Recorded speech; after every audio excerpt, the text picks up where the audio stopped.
లావణ్య బియ్యం ముద్ద అవుతుందా కొత్త బియ్యం ఉన్నట్టుంది చేసిన జలవడి చేసినా కూడా కొంచెం ఇప్పుడు నువ్వు తెచ్చిన జల్లడ పట్టినాయా పట్టనియా పట్టని సార్ నూకలు కనబడుతున్నాయి ఇది వరకు నూకలు రాకపోవు కదా ఈసారి అట్లా వస్తాయి సార్ అప్పుడప్పుడే అట్లా వస్తాయి సార్ అప్పుడు మన గవర్నమెంట్ ఉన్నప్పుడు నూకలు చేసిన బియ్యమే వచ్చు కదా పాత బియ్యం వచ్చు నూకలు లేని బియ్యం వచ్చు ఇప్పుడు ఎన్ని నూకలు వస్తున్నాయి నూకలు ఉసుక వస్తుంది సార్ నూకలు ఉసుక అది కూడా కొత్త బియ్యం ఉన్నాయి కొత్త బియ్యం ఉన్నాయి సార్ మెత్తగా అవుతుంది అన్నం మెత్తగా అవుతుంది సార్ మన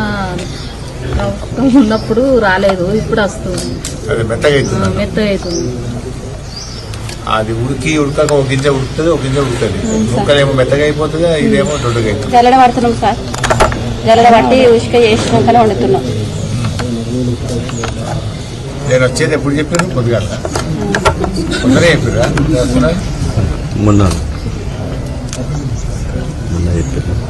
బియ్యం సమస్య ఉంది సరిగా ఉండట్లేదు అంతేనా మరో బాబు వంశీ అన్నం మెత్తగా అవుతున్నారు కదా కొత్త బియ్యమే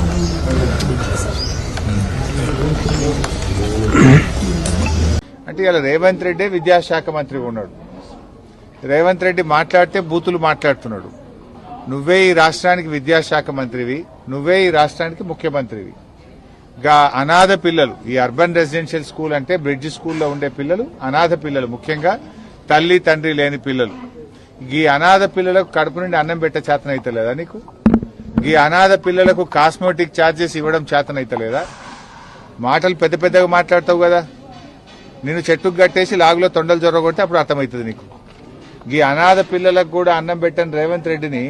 కొరడా దెబ్బలు కొట్టినా తక్కువే చెట్టుకు కట్టేసి లాగులో తొండలు జొరగొట్టినా తక్కువే నీకే మాట్లాడొస్తుందా మాకు మాట్లాడరాదా